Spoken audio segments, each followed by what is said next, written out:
sa gera at sa hardship.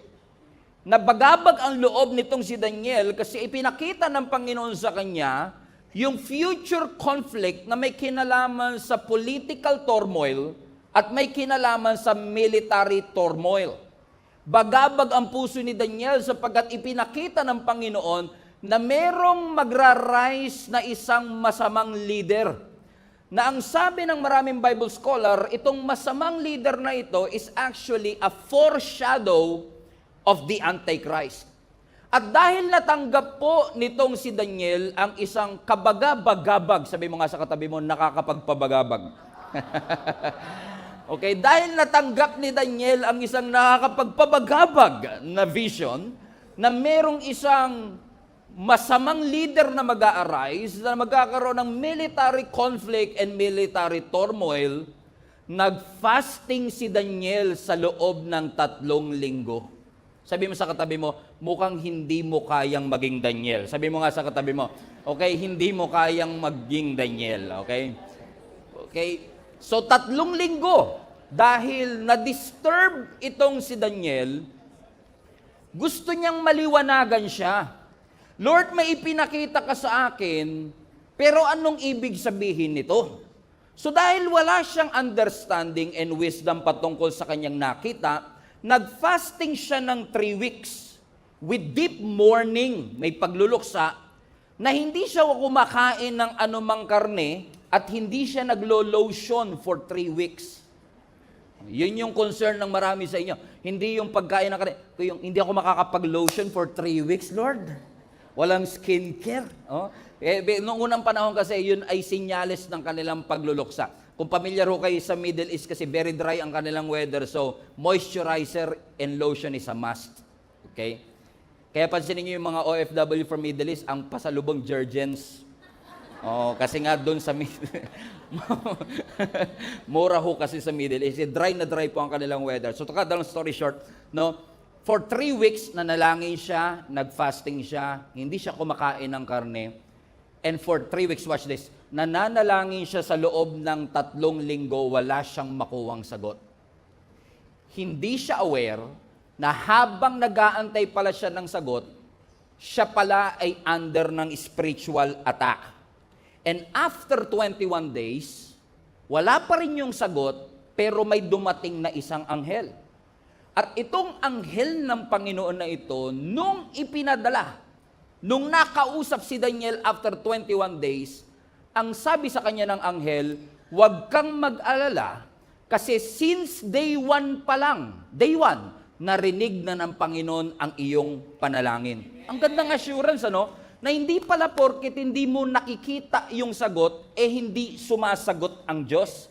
Hindi pala porket hindi mo nakikita yung galaw ng Diyos, ay hindi gumagalaw ang Panginoon, because apparently, 21 days niyang inantay ang sagot sa kanyang panalangin, hindi niya nakuha, pero ang sabi ng anghel, huwag kang mag-alala kasi day 1 pa lang nakuha, narinig na ng Panginoon ang sagot sa iyong panalangin. However, ang sabi niya, ipinadala na yung sagot nung day 1 pa lang, pero merong spiritual forces, territorial spirit sa Kingdom of Persia. Now, Persia is a modern day Iran.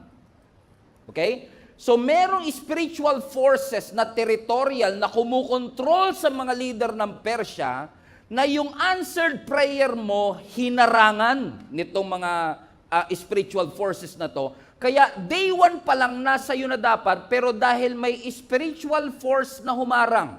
So pansinin nyo, no? Yung invisible na battle nag-cause ng visible na delay. Okay, ulitin ko ha. Invisible yung battle, wala siyang awareness na habang siya'y nananalangin, nakikipaglaban pala yung langit para sa kanyang panalangin.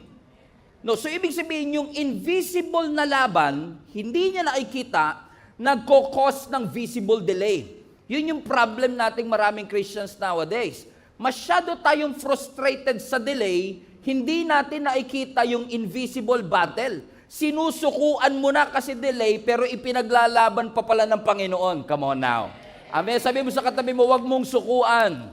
Okay? Ipinaglalaban pa. So ang sabi ng Bible, nung dumating itong anghel after 21 days, inassure siya ng anghel, unang araw pa lang narinig na ng Panginoon ang iyong mga panalangin. Ibig sabihin, the answer of heaven is there, pero yung answered prayer nakatagpo ng resistance mula sa impyerno. Which is, I believe, a lesson in and of itself to each and every one of us. Fasten your seatbelt. Na minsan nakala mo, porket wala pa yung prayer request mo, at hindi pa sinasagot ng Lord ang panalangin mo, pakiramdam mo, ini-ignore ka ng langit. Pakiramdam mo, walang pakialam ang langit. Pakiramdam mo, hindi nagko-cooperate ang langit. Pakiramdam mo, ayaw makipag-coordinate o ayaw makipag-cooperate ng Panginoon sa'yo. But let me tell you this, you are not ignored. You are opposed. Hindi ka binaliwala. May opposition lang doon sa iyong prayer. Ano kaya yung maidudulot ng answered prayer na yan? That the hell is willing to block it and intercept it. Ano kaya ang pwedeng maidulot dito sa pananampalataya mo na gagawin ni Satan ang lahat para hindi mo matanggap ang sagot sa iyong mga panalangin? So hindi inignore ng Lord si Daniel. Hindi niya nakuha ang sagot sa panalangin niya dahil kulang siya sa pananampalataya.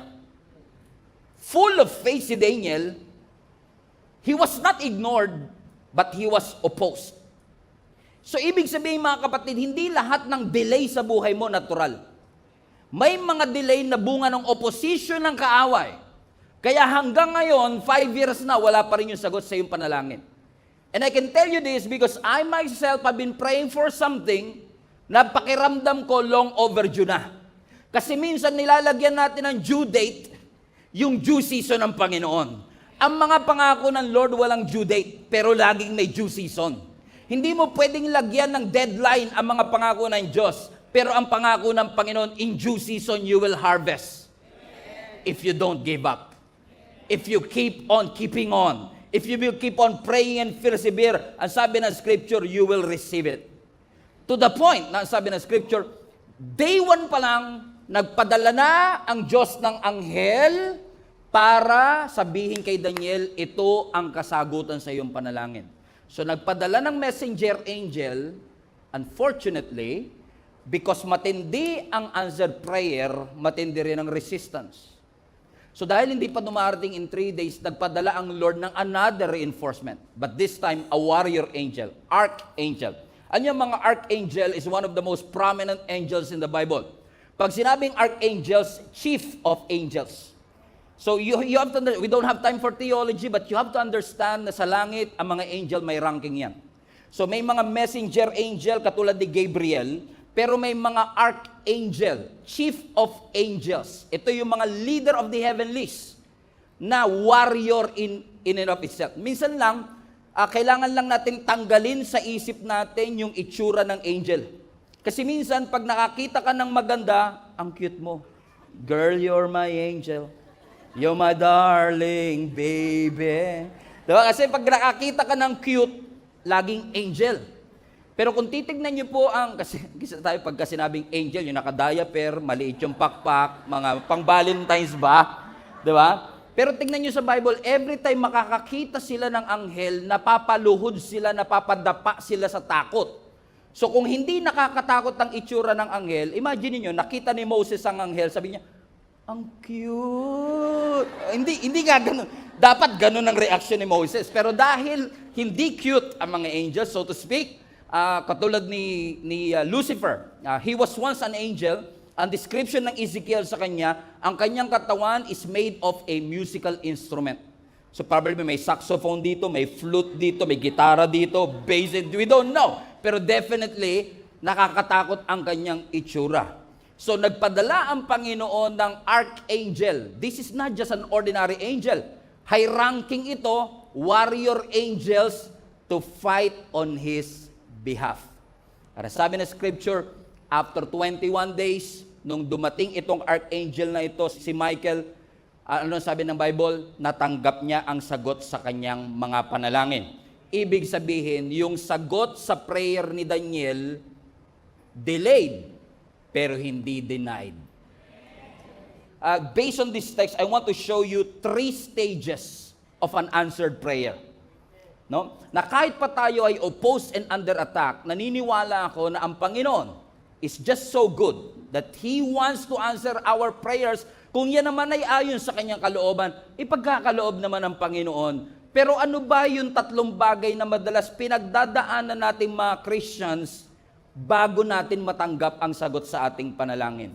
Number one, based on the text, ang unang stage ng answered prayer is the pressure. Pressure. Everybody say pressure. Ano ang sabi ng Bible sa verse 13? Balikan nun natin. But for 21 days, the spirit prince of the kingdom of Persia, highlight that part, okay, blocked my way. So ibig sabihin, itong angel messenger, papunta na sana siya para ihatid ang kasagutan, pero hinadlangan siya. May resistance, may pressure, para hadlangan yung sagot sa kanyang mga panalangin. Magandang correlation to doon sa main text natin last Sunday sa Ephesians chapter 6 verse 12 na ang sabi that our struggle is not against flesh and blood. Pero saan daw po? Through rulers, authorities, or principalities of the unseen world, against the mighty powers in the dark world, and against the evil spirit in the heavenly realms. Now, for those who are interested, kung ang mga angel may ranking, ang demonic forces meron din. May rulers, principalities, mighty powers in the dark world, and against evil spirits in the heavenly realms. Anong ibig sabihin nito? Dahil nanalangin itong si Daniel for understanding, hinadlangan ng kaaway na matanggap niya yung understanding na yon at nagpadala ang kaaway ng opposition, ng pressure para hindi niya matanggap ang sagot sa kanyang mga panalangin. And most of the time, masyado tayo nakafocus sa visible delay na nakakalimutan nating i-rebuke ang mga invisible forces na humahadlang sa ating mga panalangin. Listen to me, church. Ang mga delay sa buhay natin could be a spiritual pressure. Yung bang nararanasan nyo ba ito na pray kayo ng pray, nabuksan ng Lord yung pintuan, pero 3 years na sarado pa rin. The doors remain closed. And that could be a spiritual pressure. Kumbaga yung breakthrough mo parang napopostpone. O kaya naman, pwedeng yung iba sa inyo discourage. Na parang ayaw mo na mag-pray kasi nagpe-pray ako, di naman sinasagot. Ayaw mo na mag-serve kasi nagsiserve ako, wala namang fruit. What's the point? Sinasabi mo, susuko na lang ako kasi what's the point of serving? What's the point of reading the Bible anyway? What's the point of praying? What's the point na nagsisilbi pa ako sa Panginoon? Parang hindi ko naman makita ang breakthrough. That could be a spiritual pressure or confusion. Tulad niyo, litong-lito ka. Di ba? Confusion. Okay? Dati, ang clear ng pagtawag ng Lord sa'yo. Ang clear ng direction. But all of a sudden, yung klaro naging malabo. It becomes unclear and now you're confused. What is your identity in Christ? You are confused about your relationship with God. You are confused dun sa iyong identity. You are confused about your calling. You are confused about, ano na ba? Saan na ba ako pupunta? Saan ba ako dinadala ng Panginoon? And that could be a spiritual pressure na pinagdadaanan natin mga Kristiyano. And in case hindi pa kayo makarelate, baka dito makarelate na kayo. Fatigue. Natulog ka, paggising mo, ina-expect mo, rested ka, pero nung natulog ka, 8 hours, paggising mo, pagod ka pa rin. Ang tawag doon, fatigue. Unusually tired. Ibig sabihin, lahat ng ginagawa mo parang mechanical, lahat na lang parang routine.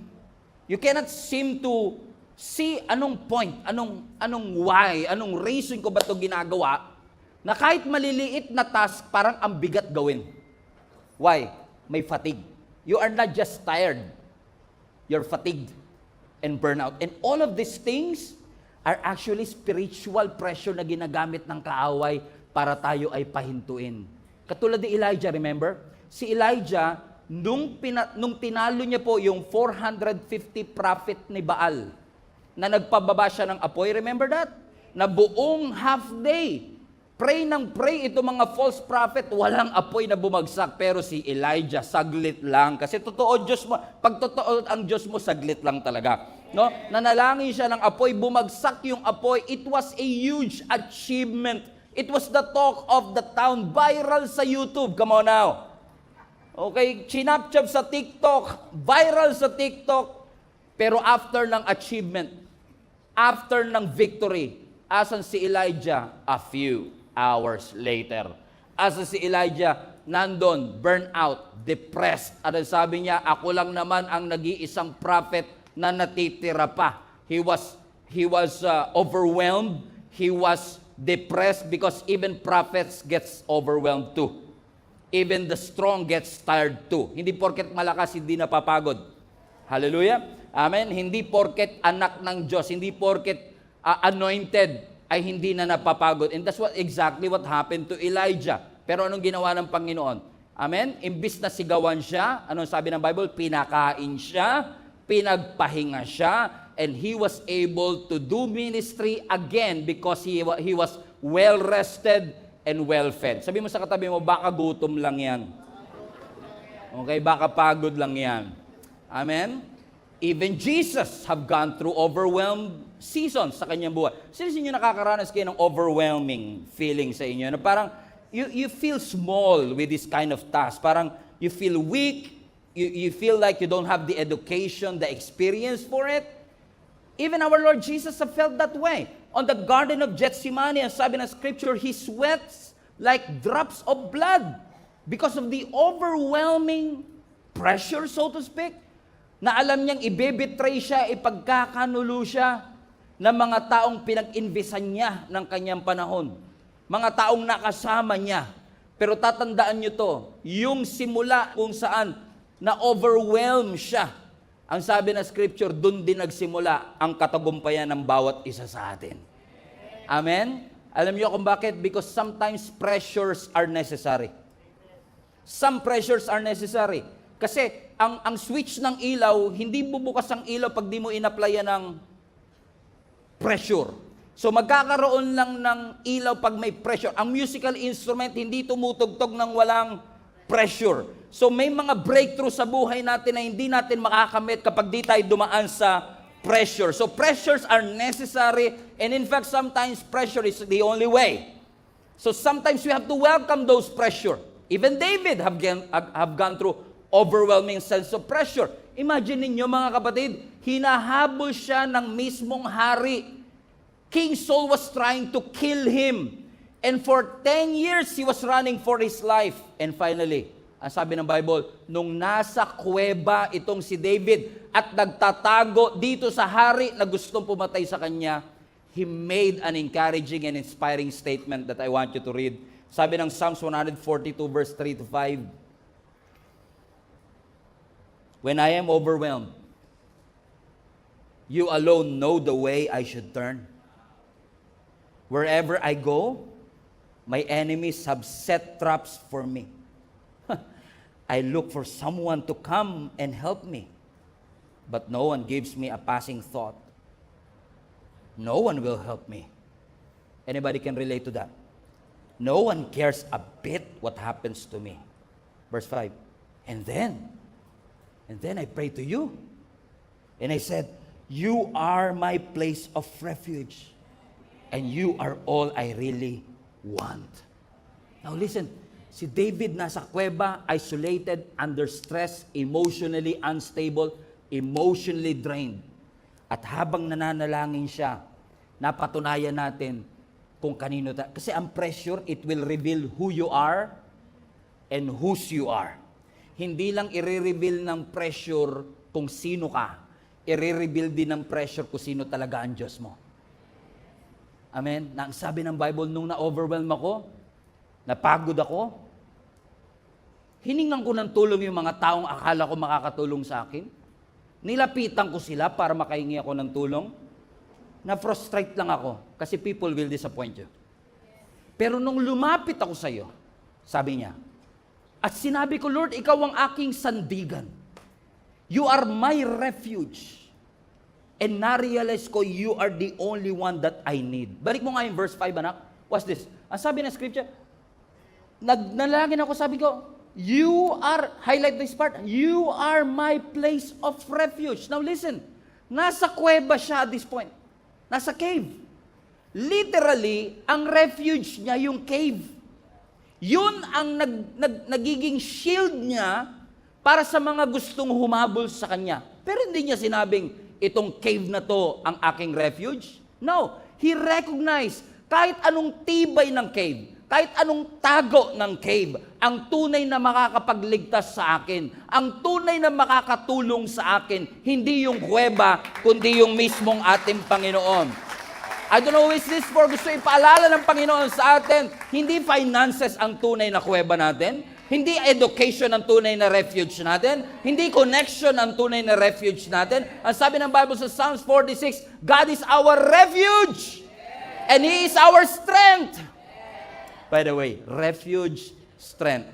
Refuge, sandigan. Strength, lakas. Ano man ang kailangan mo, offense or defense, God is with you all along. Amen? Kung kinakailangang itago ka ng Panginoon sa kanyang malabay na pakpak, itatago ka ng Panginoon. Pero kung may mga pagkakataong kailangan mong lumaban, He is your strength. Amen? The name of the Lord is a strong tower. The righteous that will run into it, they will be saved. Palapakan natin ang Panginoon. He is a refuge. Amen.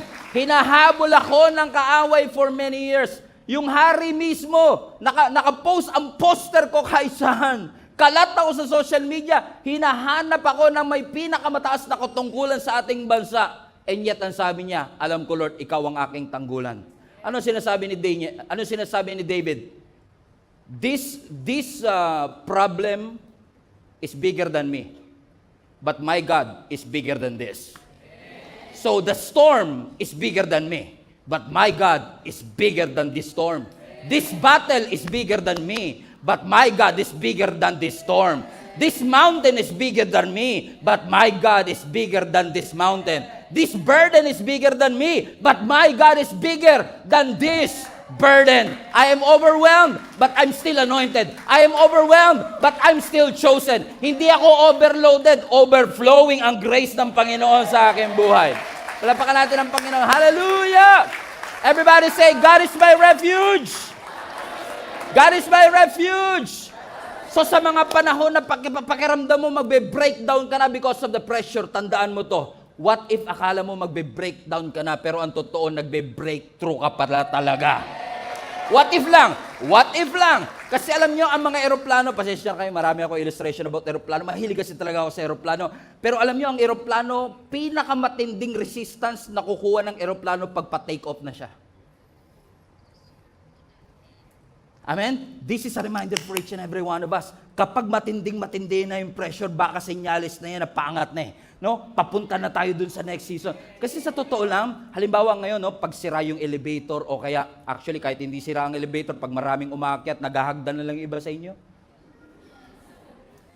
Parang ang sama ng tingin nyo. Gawan nyo naman ang paraan to, Pastor. Every week na lang ako naghahagdan. Okay, we are trying. Okay. Ba? Pag sa unang ano ka pa lang, ground floor ka pa lang, naka-makeup ka, no? Ganda, Bis na bis ka, may pabango ka, ano ba yung pabango, yung blue water? Naka-Dior ka pa, di ba? Celine Dior, okay. Pabango, first floor, di ba? Akyat ka, la. Ganado ka pa eh. Pero pagdating ng second floor, hinihingal-hingal ka na. Third floor, sabi mo, kumakapit ka na sa kasama mo. Fourth floor, gumagapang ka na. Fifth floor, sabi mo, ano ba naman simbahan to? Taas naman kasi. Di ba? Pero napansin nyo, habang palapit ka ng palapit, habang pahirap ka ng pahirap, ibig sabihin palapit ka na ng palapit. Doon sa breakthrough na yun. Amen? So, kapag may pressure, salamat sa Lord sa pressure. Kasi hindi naman hahadlangan to ng kaaway kung hindi to para sa Panginoon eh.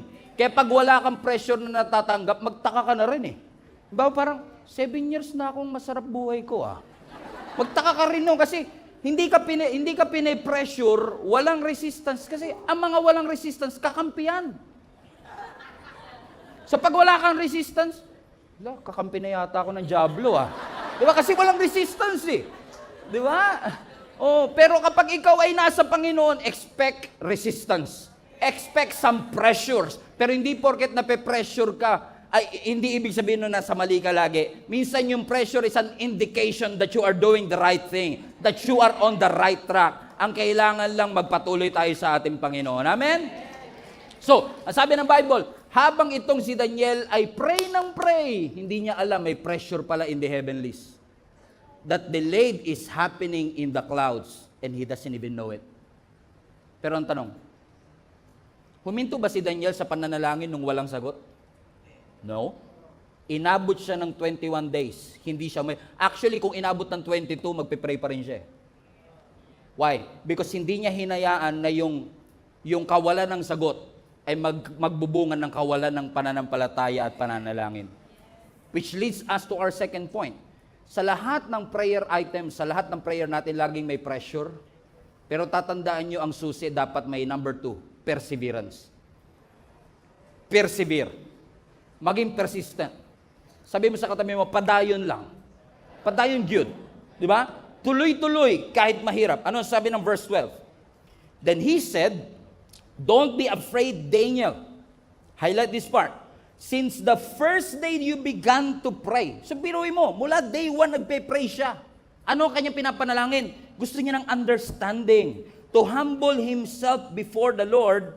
Sabi ng Bible, since day 1, your request had been heard in heaven. Which means, mga kapatid, hindi siya sumuko.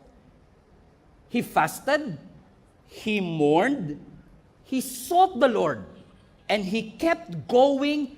Even though wala siyang kamalay-malay, kaya pala nadidelay, nakikipaglaban yung langit para sa kanya. Pero nag-persevere siya. Pero what if sumuko siya ng day 14?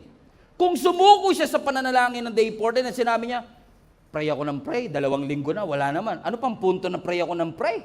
Baka naman nabibingi na yung Diyos o hindi kayang gawin to ng Diyos. O, susuko na lang ako. Pero hindi niya yun ginawa, mga kapatid. Kasi ang perseverance, hindi yan yung nalalangin ka lang ng isang beses and then you will hope for the best. Hindi ganun ang perseverance. Ang tunay na perseverance, kahit wala kang sagot na nakukuha, tuloy ka pa din. Kahit hindi mo nakikita ang ebidensya, tuloy ka pa rin. Naalala niyo po yung mga Israelites, nung umiikot sila sa Jericho Wall, ilang araw silang pinaikot ng Panginoon? 7 days. At ang mahirap dito, mga kapatid, sabi ng Bible, 7 days na silang pinaikot, bawal pa sila magsalita. Sabi ng Bible, shut up. Alam mo, nung una sabi ko, ano kayang relevance ng hindi sila nagsasalita? Pero alam mo, na-realize ko, may point din talaga si Lord. Si Lord talaga matalino rin eh. Kasi imagine mo, no, nasa promised land na sila, diba? Kating-kating na sila doon sa, tagal nating inantay ito. 40 years tayo sa wilderness. Nasaan yung promised land? May Jericho Wall. And laking city. Sabi ng Bible, ikutan nyo yan. Huwag kayong magsasalita. Every day. So imagine niyo to, unang araw, pinakintab nila yung espada, pinakintab nila yung armor, nilutuan silang asawa niya ng champurado. Honey, sweetheart, mukhang mapapalabang kayo today. Makakalaban yung mga taga-Jericho. Oo nga eh. Pero di ko nga alam yung request ng leader natin. Weird nga, sabi niya, bawal daw magsalita. Pero iya mo na. Pero imaginein mo, kung pwede silang magsalita. Pag-ikot nila, Jericho Wall. Alam mo, Brad, nagtataka ako dun kay Joshua, yung leader natin. Pero mo, 40 days na tayo nasa wilderness, paikot-ikot tayo. Pagdating ng promised land, ikot na naman. May ikotophobia na tayo. Di ba niya alam yon? Natakot na tayo sa ikot. Lahat na ng buong buhay natin, ikot tayo ng ikot. Kung inayaan ng Lord na nagsasalita sila, baka walang lumalabas sa bibig nila kundi pagrereklamo. Day 1 pa lang yun. Day 2. Pag uwi ng soldier nung gabi ng day 1, honey, parang walang galos yung arbor mo ah. Nagtataka nga ako doon kay Josh eh. Kasi dapat lalabang kami. Hindi kami, pinaikot lang kami. Bawal pa kami magsalita. Pero baka bukas. Kinabukasan, maaga siyang gumising, sopas naman ng niluto. Kalinga mo, honey ha, may goodbye kiss pa. Punta sila, sabi nila, boss atake na ba tayo? Hindi, ikot lang kayo uli. Huwag kayo magsasalita ha. Alam mo, buti na lang walang cellphone noong unang panahon. Kasi kung bawal sila magsalita, pwede sila mag-chat. Imagine mo, umiikot sila, nag-chat sila. Meron silang GC na wala si Joshua doon. Alam niyo ibig sabihin? Right? Aminin nyo, meron kayong GC na wala tatay nyo doon, meron kayong GC na magkaka-opisina na wala yung boss nyo doon, meron kayong GC na magkaka-ministry na wala yung leader nyo doon, meron kayong GC na wala ako doon. Meron nga kayo, ah. So meron silang GC, nagchat-chat sila sa GC at everyone. At everyone. Highlights. Brad, magpatingin na kaya tong leader natin. Pangalawang araw na, ang kintab pa naman ng espada ko. Pinaglutuan, tapos papaikutin lang tayo. Siguro pagdating ng day 3, iba sila, skeptical na eh. What's the point? Ni hollow blocks nga, walang bumagsak eh. Kasi di ba parang mas encouraging magtuloy pag nakakita ka ng progress. Yung sit-up ka ng sit-ups, naka 5,000 ka na, wala, absent pa rin siya. Di ba?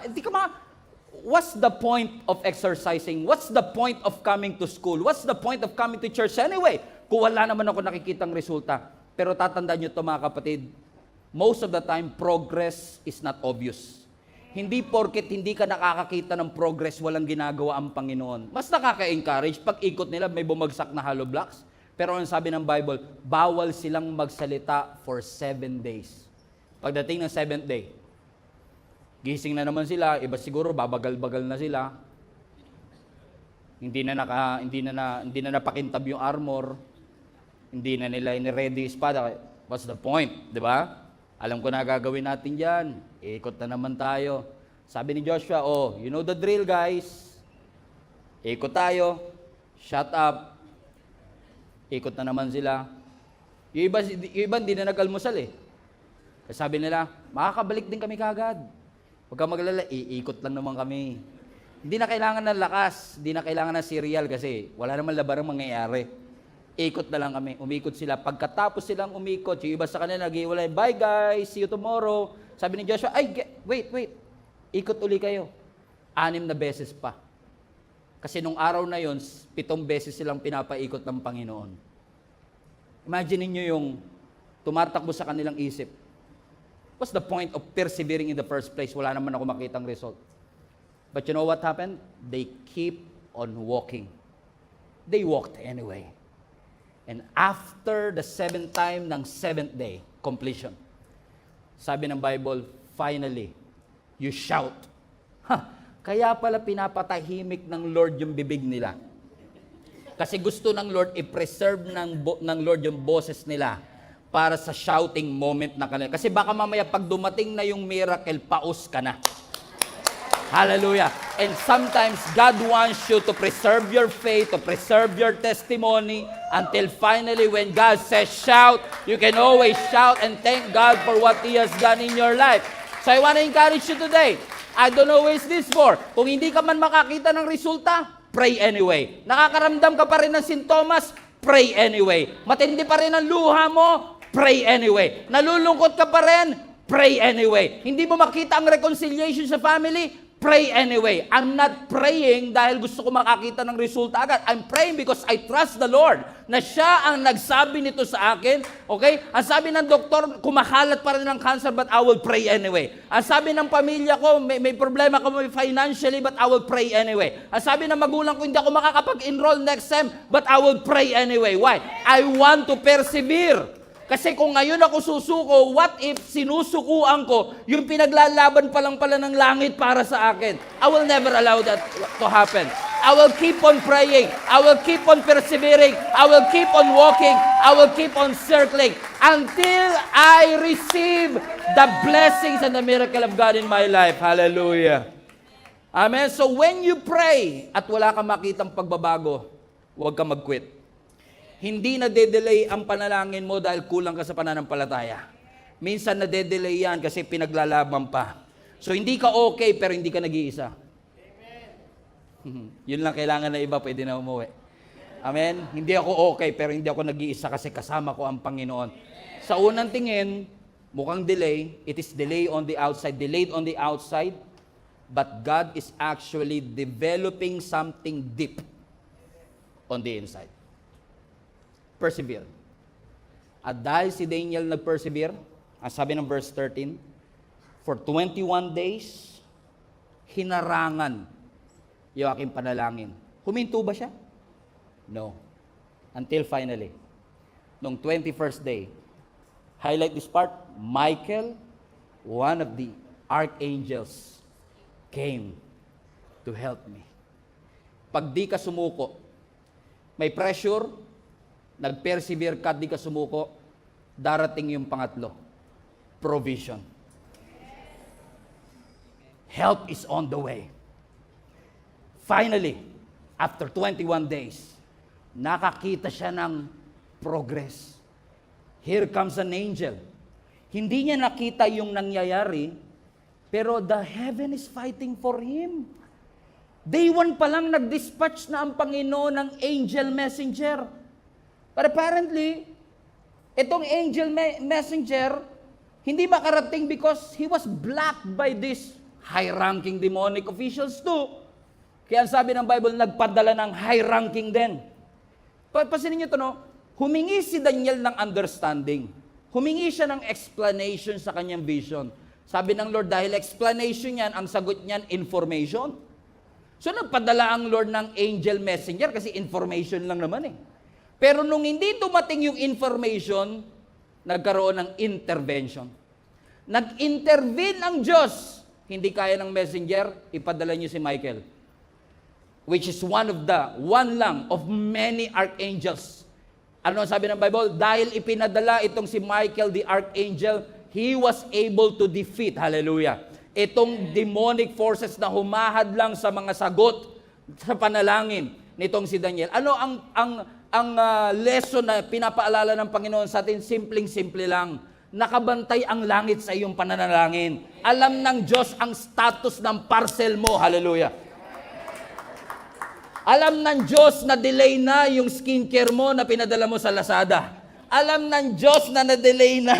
Hallelujah. Yung mga, katulad ng parcel, di ba? Yung parcel natin, pag umorder ka, may status yan. In ship. Di ba? Babalitaan ka pa niyan. Lumabas na sa pabrika. Di ba? Na-ship na. Hindi ka pabayad. Pinapak na li. Hindi ka pabayad ha. Binabalot na nila. Tapos makakatanggap ka ng status dyan. O, nakasakay na, nasa customs na. Ano, pumapasok sa isip ko custom kasi may regalo ang church sa inyo.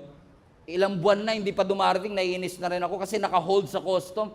Pero paalala lang talaga yan. Kasi minsan, di ba, nakalagay doon, delayed. Di ba? Nakalagay doon, in transit. May confirmation email pa yan. Makakatanggap ka ng email na hindi pa dumarating sa'yo, pero darating, confirmed eh. At nakakapagtaka minsan, mas may tiwala pa tayo sa email confirmation kaysa sa confirmation ng Word of God. That when you seek Him, He will answer you.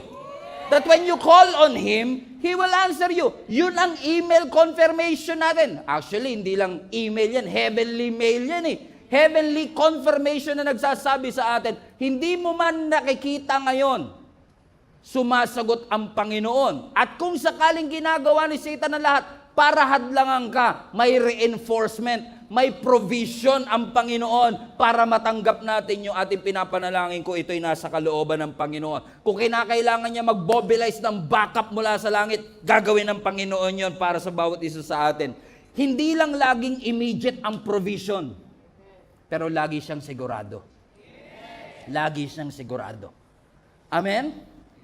Amen? So may pressure, may perseverance, may provision. I believe these 3 stages will help us understand, delay man ang panalangin ko, God is answering my prayers. Sabi ng doktor, kalat pa rin ng cancer cell. Ang sabi ng bank account mo, wala kang budget for the whole month. Ang sabi ng pamilya mo, mukhang wala ng panahon, wala ng pag-asa na magkabalikan pa o mag-restore pa yung relationship. Pero anong sinasabi ng scripture? When you keep on persevering, praying about it kahit hindi ka pa nakakakita ng sagot. 21 days kay Daniel, maaaring 21 months sa'yo. But I want to encourage you, keep on praying. Hindi natin nakikita pero posibleng nakikipaglaban ang kalangitan para matanggap natin ang sagot sa ating mga panalangin. Ba't mo sinasabing, gusto ko na mamatay? Eh kung gusto pa ng Lord na mabuhay ka, ba't mo kailangan sumuko? Ba't mo sinasabing, wasakin ko na ang buhay ko? Kung gusto ng Panginoon, gusto pa niyang ayusin, ba't ka susuko? Kung hindi ka pa nga sinusukuan ng langit. Keep on persevering. The best is still yet to come because the provision is on the way, help is on the way, the answered prayer is on the way. Amen? God is the one who will lead you. Sunod ka lang kay Lord. Kung sinabi ng Lord maniwala, maniwala. Kung sinabi ng Lord magtiwala, magtiwala. Kung sinabi ng Lord hakbang, hakbang lang. Because God is the one who will lead you through it. Naalala kayo mga Israelites, di ba? Nung lumabas sila ng Egypt, ang Diyos nasa unahan nila. Habang naglalakad, walang Waze noon. Walang Google Maps noon. At kung meron man siguro nakakaalam ng daan, kasi si Moses lang ang educated sa kanilang lahat, it's probably Moses who knew the way. Pero ano sabi ng Bible? Sa kanilang paglalakbay, ang Diyos ang nasa unahan. Minsan, hindi ang Lord magpapadala ng provision kasi siya mismo yung provision. Minsan, hindi anghel ang ipapadala kasi siya mismo ang pupunta. The sin is too bad. It messes our life. You're too sick. You're too messy para magamot ng simpleng good works lang. Alam ng Panginoon, hindi kaya ni Abraham na iligtas ang mundo. Alam ng Lord na hindi kaya ni Moses na iligtas ang mundo. Kaya, Diyos na mismo ang bumaba.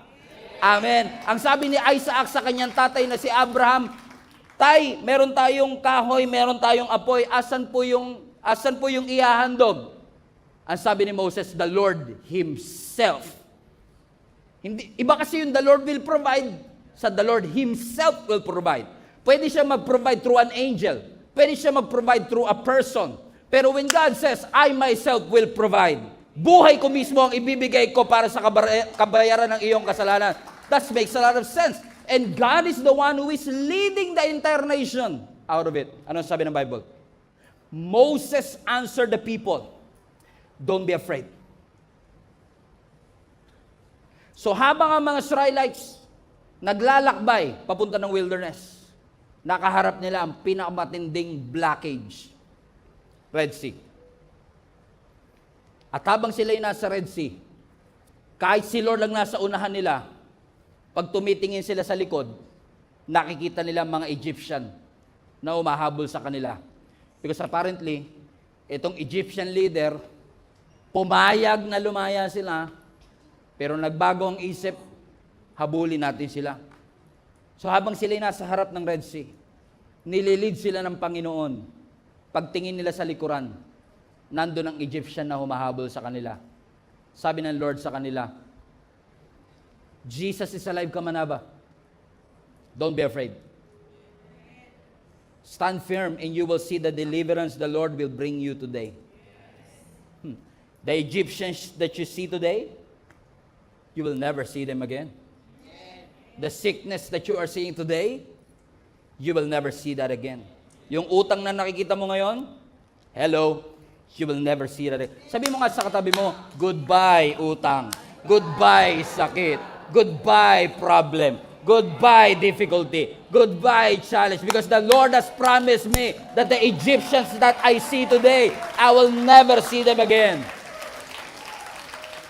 So, paano yung mangyayari? Paano yung mangyayari, Lord? I want my enemy, ayoko na makita ang aking mga kaaway. Sabi ng verse 14. Why? Because the Lord will fight for you. Highlight this part. You only need to be what? To be still. Napairalin natin, logic natin. Ang mga Egyptian, sakay-sakay ng Mercedes-Benz. Yung chariot nila, yun ang Mercedes-Benz noong unang panahon. Sila, naka-walk by feet. Paalang. Kahit saan mo dalhin, laging mauuna yung Mercedes kaysa sa paa. Tapos sasabihin pa ni Lord, huwag kayo matakot kahit may Red Sea. Stand still. Lord, dapat ang logical, run. Ang logical, run as fast as you can. Ang bilis ng humahabol, oh. Pero sabi ng Lord, stand still. Minsan si Lord, pag nag-suggest, di mo maintindihan, no? Lord, nanalangin ako ng deliverance. Tapos gusto mo, pag ganito po kasi yan, Lord, no? Explain ko lang. Pag guminto po ako, kasi naglalakad nga ako, nahabol na ako eh. Tapos hihinto po ako, mas lalo po ako maaabutan. Tingin nyo na-miss ng Lord yun? No. He's sovereign. He's all-knowing. He knows exactly what to do. So listen, nung huminto sila at nag-stand still, asan si Lord ulit? Nasa unahan nila, leading the way. Sabi ni Lord, stand still. Watch what happened. Sabi ng verse 19, then, the angel of God, that's the presence of the Lord. Highlight this part. Who have been traveling in front of Israel's army, withdrew and went behind them. So, sabi ng Lord, hinto na kayo. Lord, maaabutan mo kami. Meron kasi kayong hindi nakikita na nakikita ko. Basta sumunod ka lang. Stand still. Okay? Nung nag-stand still sila, sabi ng Bible, the angel of the Lord na nasa unahan nila, nag-shift sa likod nila. And the pillar of cloud also moved from in front and stood where? Behind them. So imagine nyo to. God was leading them. Si Lord nasa unahan nila. And then all of a sudden, God shifted His position to protect them. So now, God was literally in between His people and their enemy. God, listen, God is fighting on their behalf. Hindi ka pababayaan ng Panginoon. Amen? God Himself have shifted this position. Ginamit ng Lord in essence sa kanyang sarili para maging barrier between His people and their enemy. Hindi siya basta nagpadala ng tulong, siya mismo ang naging tulong. So God is not just leading you, He is positioning Himself between you and your enemy. And watch this, ang sabi ng Bible, pati yung pillar of cloud, na nagiging lilim nila, lumipat mula sa unahan papunta ng likod. Tuloy natin ang basa. Coming between the armies of Egypt and Israel, highlight this part, throughout the night, the cloud brought, everybody, darkness to the one side and light to the other. So lumipat yung pillar of cloud, naghatid ng ilaw sa kabilang side, at naghatid ng kadiliman sa kabilang side. So nagkaroon ng dilim sa mga Egyptian, nagkaroon ng liwanag sa mga Israelites. Listen to me, the same presence have different result. Na yung presensya ng Diyos, kakampi ng mga nagmamahal sa Kanya. Pero bangungot sa mga kaaway ng Diyos. Hallelujah. Ang mga Israelites, they are enjoying the clarity. They are enjoying the comfort. They are enjoying His presence. Ang mga Egyptians, ano sabi ng Scripture? They were confused. They were blinded. They don't know what to do. Na sabi ng Bible, tuloy natin basa sa last part. Ano sabi ng last part? So neither went near. Highlight that part. Neither went near the other all night long. Dahil ang mga Egyptian is so confused and blinded, hindi nila maatake ang mga Israelites. Think about it. Gumamit pa ang Lord ng supernatural pause. Nagmamadali silang habulin, sabi ng Lord, watch lang, dyan lang muna kayo. Because God will deliver His people. My friends and family, I want to encourage you today, hindi ka ini-ignore ng Diyos.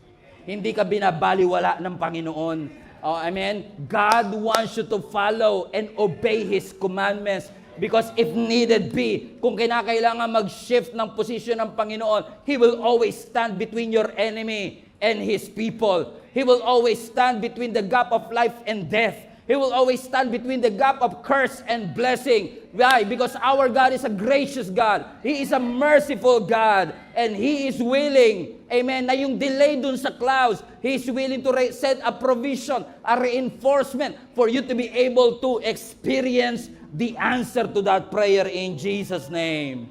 He wants to preserve His people. He wants to protect His people. So church, huwag niyong sukuan ang pananalangin para sa inyong pamilya. Huwag niyong sukuan ang pananalangin para sa provision. Huwag niyong sukuan ang pananalangin kahit ang sabi ng doktor, experimental drug na lang ang iyong pag-asa. Huwag kang sumuko sa pananalangin. Yes, you might feel that you are too small or too weak for it, but your God is always bigger. higher, taller than any other. Whatever sickness that you are in, the name of Jesus is greater than any name.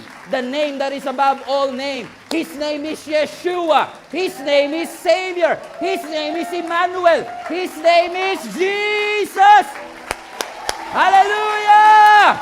Jesus! Jesus! Jesus! Woo! Jesus! So may pressure man, may perseverance man, may pangako ang Lord ng provision. Hold on to that promise. Help is on the way. Help is on the way. Provision is on the way. Answer is on the way. Can you high five at least 3 people? Sabi mo sa kanya, help is on the way. Help is on the way. Help is on the way. Help is on the way. Everybody stand to your feet. Can you hug? Kung kilala nyo, yakapin nyo, akbayan nyo, sabihin mo sa kanya, huwag tayong susuko. Manampalataya tayo sa Panginoon. God is with us. And if God is for us, who can be against us? We may be under attack, but it doesn't mean that we have to be defeated. Hallelujah. No weapon will form against you shall prosper, the Bible says. Ano sabi ng Bible? No weapon will be formed. Ibig sabihin na forma na.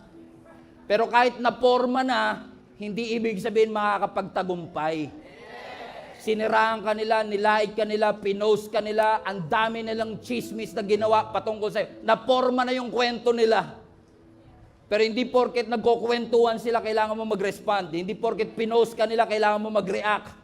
Hindi porket inaatake ka, kailangan mo lumaban. Kasi ang sabi ng Bible, the battle is the Lord. The Lord will fight for you. You only need to be what?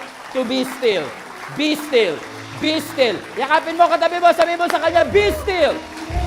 Be patient. Be still, be still, be still.